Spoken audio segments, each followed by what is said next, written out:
In this review we start with a couple of small boxes, and they're small because the models are small, they're 1:87 scale.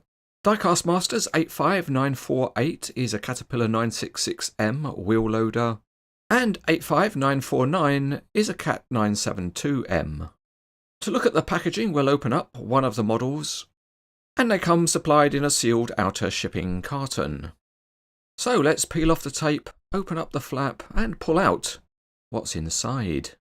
This is Diecast Masters' award-winning packaging, and there's a nice sealed nylon bag which protects a tin inside. As usual, the tin is very high quality. It's got some really nice photos, and there's also technical information about the real machine. Time to get the lid off, and it's a nice snug fitting lid, but with the help of a fingernail or two we get it open.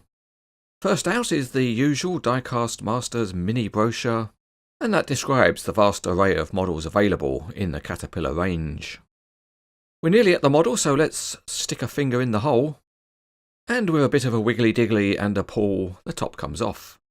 And finally we see the models sitting snugly in the bottom. There's no assembly to do on these models because they are complete out of the box.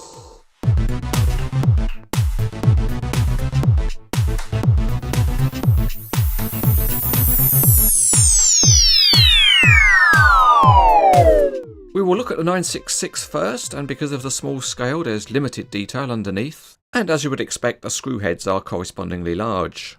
The wheels are detailed and the tyres have a nice matte finish, and the side grills at the back are formed by graphics.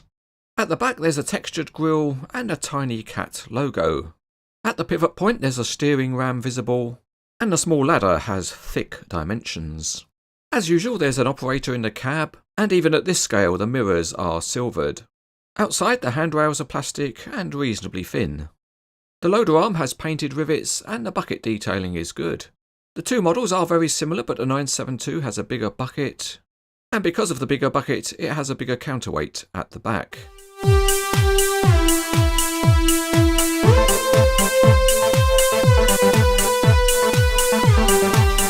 We move out onto the Cranes Etc. test track to give the 972 a run, and it rolls along quite nicely in a straight line.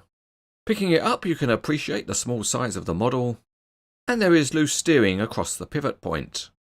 Still, it's good enough, the angle is reasonable, and with a skillful thumb you can steer the model. We now move on to the loading capability, and at the low end the cut angle is very good and it can hold that pose, and if we lift up the bucket it's got a reasonable carry angle. Okay then, let's get high. And if we raise the bucket up, we find that that's a little bit restricted in terms of the height it can achieve. Similarly, if we move on to the tipping angle, it's shallow compared to what the real machine achieves. But given the small scale of the model, it's reasonable enough. Time for a genuine imitation real-life test. And we're going to test the load carrying ability of the 966M. Certainly with a large rock it's no problem, but how about a giant lump of granite? Well, it won't fit in the bucket, but still the load can be carried. For our final test we go to the extreme with a giant monster Totoro. Yes, only on Cranes Etc. can you see tests like this.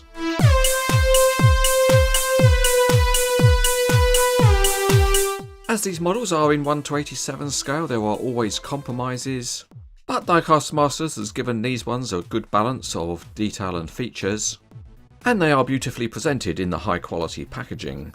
They would pose well on a HO scale model railway layout, and overall there's enough to rate them as very good.